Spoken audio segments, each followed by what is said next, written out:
Vamos a decir que el sorteo del día de hoy son 2 entradas para la comunidad ferroviaria para un eventazo que aparte marzo le quedan pocos días, pero unos fechones en la comunidad y ferroviaria. Encima podés elegir. Sí, podés elegir si querés venir, por ejemplo, este sábado. Hay Intra, que ya estuve viendo ahí que están acomodando un poquito. Iniciando las preparaciones para este sábado en un tremendo festejo que es siempre el Intra, que no es solamente venir a bailar y escuchar música, sino también visualmente toda una puesta en escena muy linda. Y después también el sábado que viene, mira, esto lo estoy diciendo de memoria, así, como venga. Hay también ciclo 999 en la comunidad ferroviaria. El martes habrá roda cariñosa como todos los martes. Todos los martes. Así que tienen mañana, para elegir. Y mañana la bomba de tiempo. Con una visita súper especial, súper estelar. Tenés razón. De monstruo. Tenés razón O que sea mañana que toca la bomba de tiempo en la comunidad ferroviaria. Yo lo digo así como de sacudón. Para Acabo que ustedes de darme cuenta que yo no puedo venir. prendan las antenas correspondientes, digamos. No puedo creerlo. En realidad podrías venir y dejar la carpita lista y... No puedo venir porque yo mañana me opero de las muelas. ¿Y qué? Y tengo que hacer reposo. Ay, Delfina. Reposo de no jugar al fútbol, de no sé, claro. A pesar de lo hago siempre. Eso, reposo. No sé, no coincido. No coinciden los médicos. Vení a tomar agüita. Sí, pero yo si toca la bomba de tiempo tengo que bailar. Y bueno, haces así, mirá. Con la cabeza quieta. Y tomando yogur. Claro. No sé, yo me lo pierdo, ustedes no se lo pierdan. Así que la bomba de tiempo en comunidad ferroviaria mañana y muchísimas fechas más. Ojalá estén suscriptos a la comunidad trinchera para poder participar por 2 entradas para un evento aquí en los galpones ferroviarios de la comunidad 3 y 526 al fondo. Y ahora sí, siendo las 19, nos vamos a meter en profundidad en un vínculo carnal. Oh, sí. Una relación de antaño, pero tan vigente que duele. Las relaciones tóxicas. De las tóxicas, violenta, agresiva, de sumisión. Larga ese vínculo violento. Hermana argentina.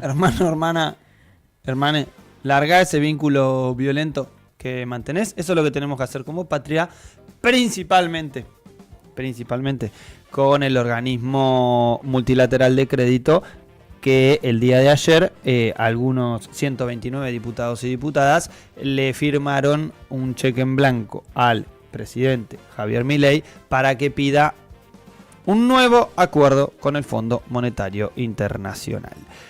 No sabemos fecha, no sabemos monto, no sabemos qué carajo nos exigen, no sabemos las metas, no sabemos los objetivos, no sabemos nada. O sea, librados a la suerte de un tipo que habla con su perro muerto, entre otras cosas. Y de uno que tomó el préstamo más grande en la historia de la Argentina y en la historia del Fondo Monetario Internacional. Exactamente, y estamos hablando obviamente del ministro de Economía, Luis Toto Caputo, que para que comprendamos, allí lo vemos reposando luego de haberse fugado 45.000 millones de dólares durante el gobierno de Mauricio Macri. ¿Por qué esto? Porque algunos quisieron justificar este acuerdo del Fondo Monetario Internacional y dicen, bueno, esto viene del acuerdo stand-by que realizó el gobierno de Alberto Fernández en 2021. Ustedes se acuerdan cuando lo hemos abordado mucho nosotros aquí en Trinchera, tanto en ese momento en 526 al fondo como en Doblan las Campanas, alrededor de la tarea que tuvo el ex ministro de Economía de la administración de Alberto Fernández, Martín Guzmán, ¿no? Que fue, como él se ha encargado de declarar luego periodísticamente, luego no solamente que se haya ido del Ministerio de Economía, sino que haya terminado también el gobierno de Alberto Fernández, que tenía la tarea de acordar con el Fondo Monetario Internacional. Sí, ese era mi rol. Yo tenía que generar un acuerdo con el fondo sin las históricas y continuas recomendaciones del Fondo Monetario Internacional, que más que eso son presiones, ¿no? Siempre reformar el sistema jubilatorio, reformas estructurales de la Argentina, en clave de salud, por ejemplo, en clave Principalmente los jubilados siempre es un foco. Recordemos que la expresidenta del Fondo Monetario Internacional, Christine Lagarde, decía: los viejos son un costo, ¿no? En este mundo.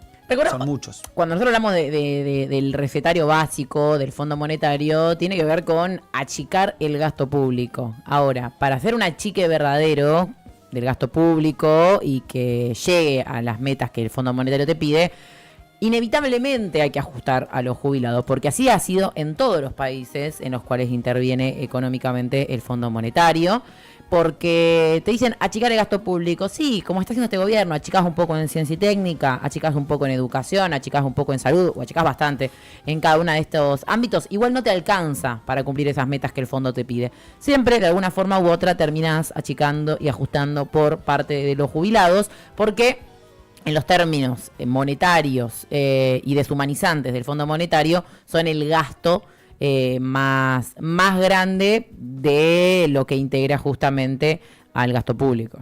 Sí, y bueno, obviamente siempre es estas recomendaciones, estas planificaciones que hace el fondo van en este sentido que veníamos destacando recién. Ahora vamos un poquito para atrás en la historia.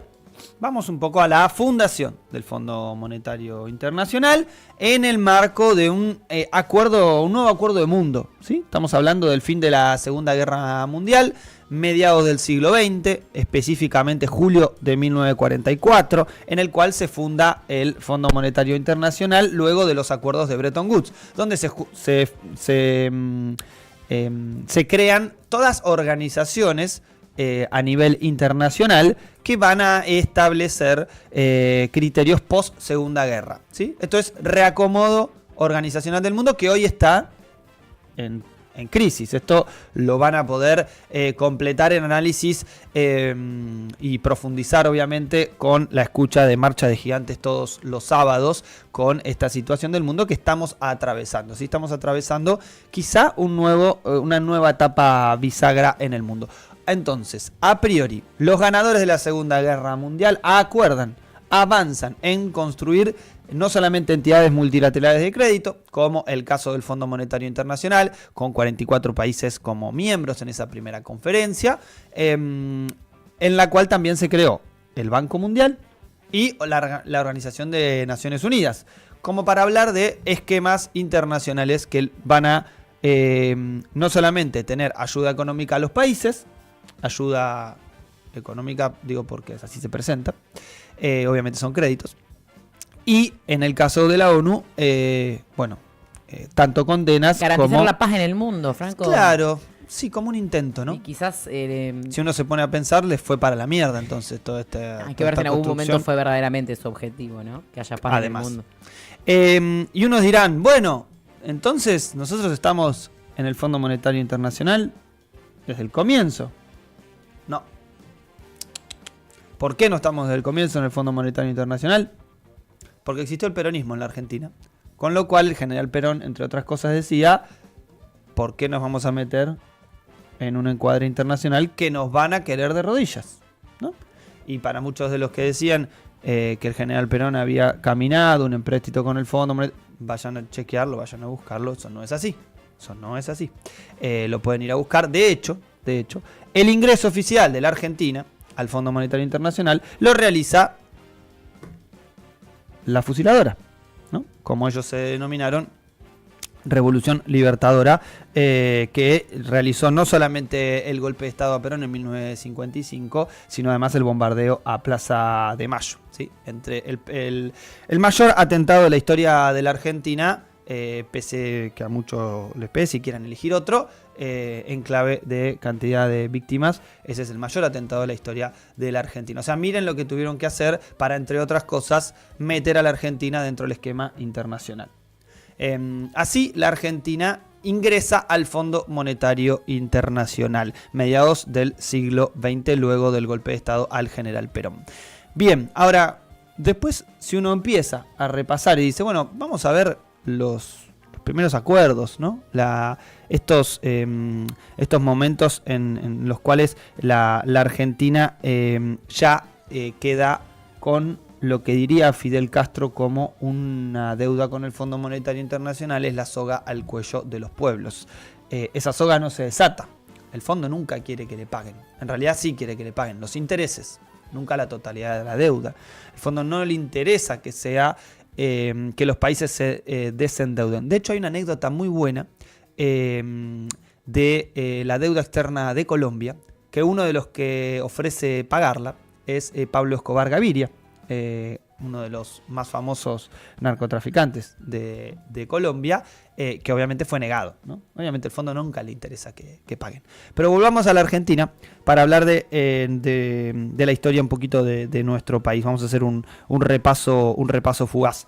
Estamos diciendo entonces que hace, si no me dan mal las cuentas, estamos hablando de son 70 años, ¿no?, de la Argentina adentro del Fondo Monetario Internacional. De los 70 años, 48 años, la Argentina estuvo atada a designios del Fondo Monetario Internacional. Estamos hablando, ¿bien lo que dicen los 70 años de peronismo? Bueno, tenemos que hablar en realidad de los 50 años de Fondo Monetario Internacional, más que de los 70 años de peronismo. Primero porque son concretamente reales.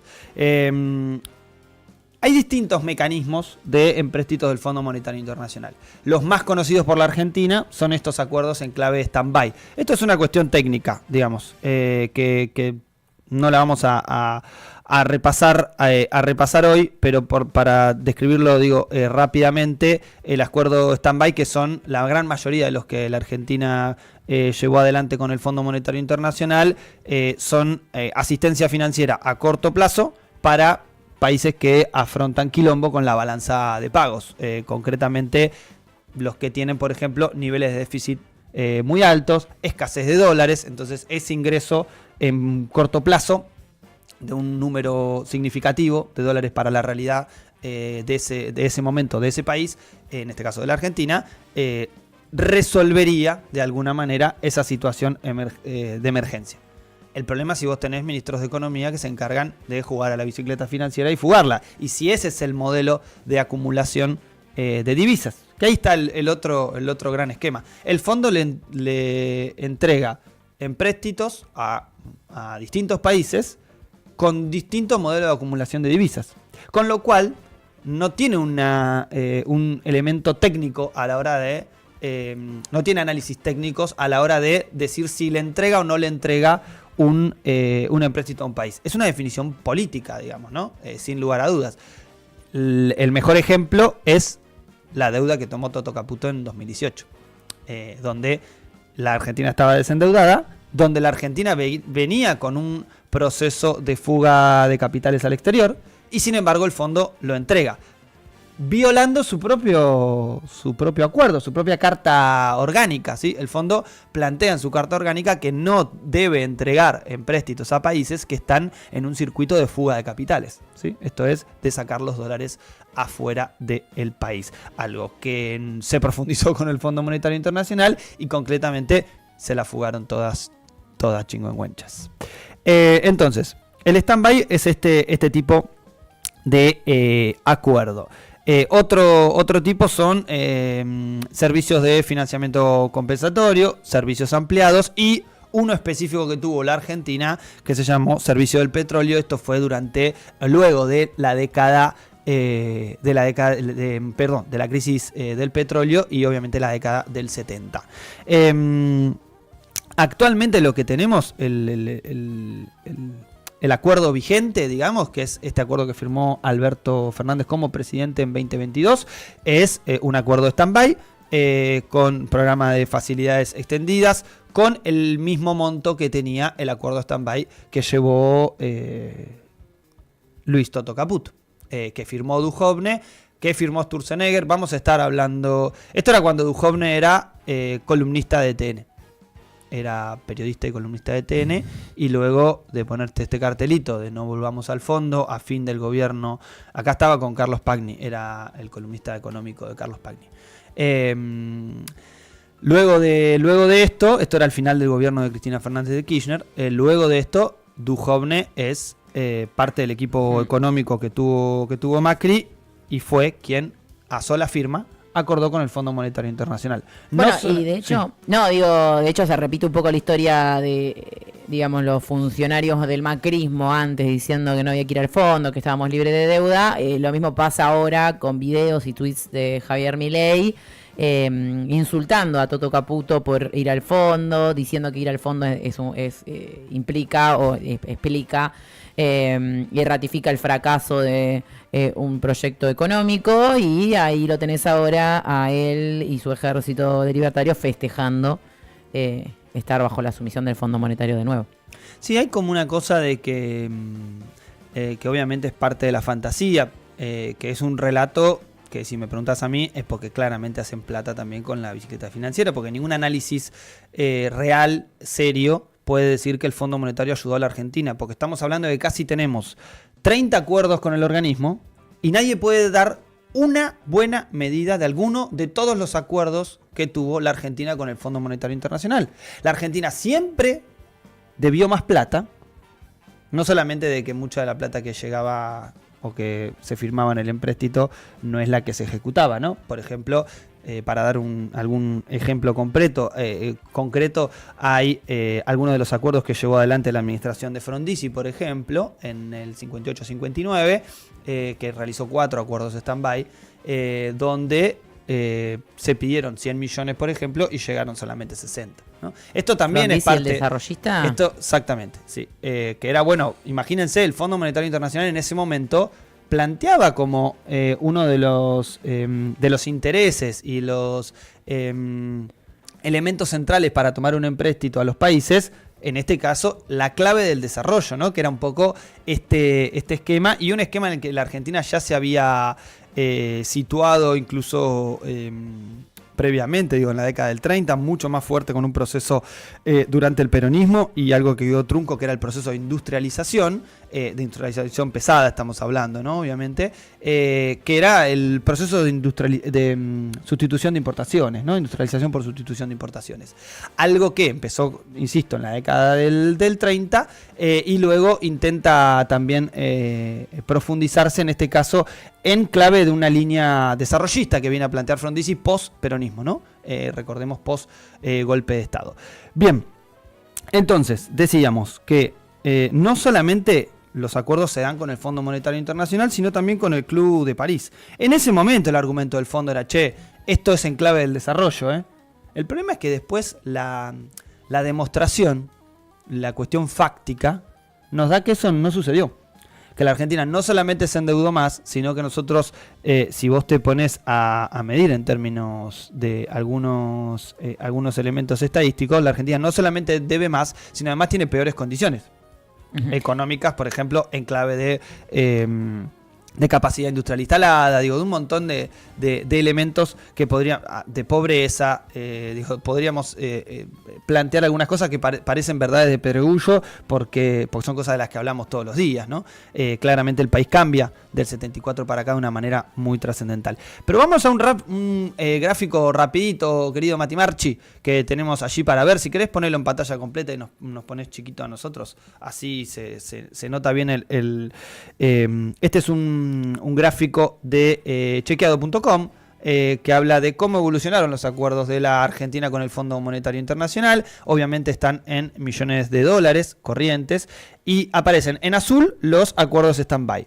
En gris oscuro, los servicios financieros de petróleo, obviamente eso van a estar focalizados en la década del 70.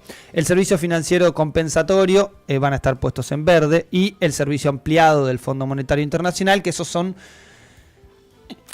¿cómo decirlos? Servicio ampliado es como, vos querés un empréstito, me llevo bien con vos, tomá, te lo doy. Adivinen en qué década sucedieron gran parte de estos servicios ampliados del Fondo Monetario Internacional. Sí, en la década del 90. Donde ahí estamos viendo la cantidad de millones de dólares, va pasando el video año a año. La primer columna roja que vamos a ver que va a aparecer ahora en breve, es la de 1992, ¿sí? Es la segunda toma de deuda que realiza el presidente Carlos Saúl Menem. Obviamente después vemos los picos que vamos a ver, son la cantidad de millones de dólares en comparación a los previos, ¿sí? La comparación a los empréstitos anteriores, en donde, bueno, vamos a ver obviamente un crecimiento muy abultado durante la dictadura genocida, ¿sí? Y la continuidad de un programa, gracias Mati Marchi por volver para atrás, un crecimiento muy alto durante la dictadura, exponencialmente, casi 3 veces más de lo que se venía pidiendo los años anteriores, y donde vemos una consistencia, ¿sí? Que esto que decimos de tenemos casi 50 años la soga al cuello en los últimos 70, ¿no? Con un solo proceso de desendeudamiento, que es en 2005, cuando Néstor Kirchner termina de pagarle al Fondo Monetario Internacional anticipadamente, antes de los 3 años que se había hecho ese acuerdo stand-by, y plantea el desendeudamiento. 9.000 millones de dólares paga en ese 9.500 creo, paga en ese momento Néstor Kirchner como presidente de la Nación, y plantea este desendeudamiento que dura hasta el final del gobierno de Cristina Fernández de Kirchner. Por eso, cuando denunciamos la vuelta al Fondo Monetario Internacional, que la firmó, insistimos, a sola firma, como no se firma ni siquiera la compra de hojas de cualquier ministerio de Economía, ¿sí? Cualquier ministerio que quiera comprar cualquier cosa, lapiceras, hojas, hace un proceso de esto, ¿sí? Un proceso interno, en el cual es un expediente que circula. Bueno, eso no estuvo en la deuda de 2018. Y la debilidad política fue no discutirla. La debilidad política, no solamente del gobierno de Alberto Fernández, sino de las fuerzas políticas que componían el Frente de Todos, fue no discutir la nulidad de esa deuda. Que ahí está lo que anticipaba un poco el diputado Máximo Kirchner, que escuchábamos hace un rato. El gobierno que asuma el 10 de diciembre del 2027, esperemos que avance en la línea de la ilegalidad, de la nulidad de este acuerdo, por cómo se dio. Porque incluso se armó esa ley Guzmán para que toda deuda pase por el Congreso, para que no pase lo que pasó en 2018. ¿Por qué? Porque el Fondo Monetario Internacional no le interesa el progreso de la Argentina, si no hubiese entregado esa cantidad de millones en un proceso de fuga de capitales como lo hizo durante el macrismo. Se los puso para que Macri gane la elección de 2019. Y no pasó. Y ahora le ponen la plata para que no le explote a Milei, para que Milei trate de no devaluar previo a la elección y pueda garantizar ganar diputados y senadores para por lo menos tener un tránsito más ameno de cara a 2027. Veremos qué es lo que pasa, pero hay una sola certeza: ningún empréstito del Fondo Monetario Internacional ha traído luz a la Argentina. Al contrario, ha traído oscuridad, y como dice el querido comandante Fidel Castro Ruz, el Fondo Monetario Internacional y los empréstitos del Fondo Monetario Internacional son la soga al cuello de los pueblos. Así que, compañeros, compañeras, la única tarea que tenemos es cortar esa soga, y eso lo vamos a tener cuando tengamos que desconocer esta deuda con el Fondo Monetario Internacional. Se nos impone, y sobre todo, es algo con lo que tenemos que honrar a quienes vienen detrás, a nuestros pibes, a nuestros más chicos, que son los que no pueden vivir endeudados, y sobre todo los que están por nacer, que además están endeudados por 100 años gracias a Luis Toto Caputo. Porque el fondo es una institución perversa. ¿Sabes por qué? Porque cuando un país está, después de hacer un montón de zafarranchos y que ya nadie lo financie y está a punto de explotar, ¿qué hace? Pone la guita. ¿Y qué hace? Le permite tirar el ajuste para adelante. ¿Qué es lo que está buscando este gobierno? Como este gobierno no tiene credibilidad... Bueno, no lo tiene... dijo el presidente de la Nación. Estaba con el señor que le gusta el horario de la tarde. Porque le gusta la leche. Eso es lo de menos. Lo importante es que el mismo presidente habla de qué situación tiene que estar un país para pedir una deuda con el Fondo Monetario, y en esto no se equivoca. Si tan bien está la economía, ¿por qué recurrimos al Fondo Monetario? ¿Por qué nos sumimos a las condiciones que todavía desconocemos de este acuerdo? Bueno, esto no solamente lo definió el presidente y el ejecutivo, en este caso Toto Caputo, sino que también los diputados que en el día de ayer le dieron el visto bueno a un acuerdo más con el Fondo Monetario Internacional, sin saber lo que dice, lo que implica y lo que lo vamos a pagar somos todos y todas nosotros si siguen llevándonos por este camino.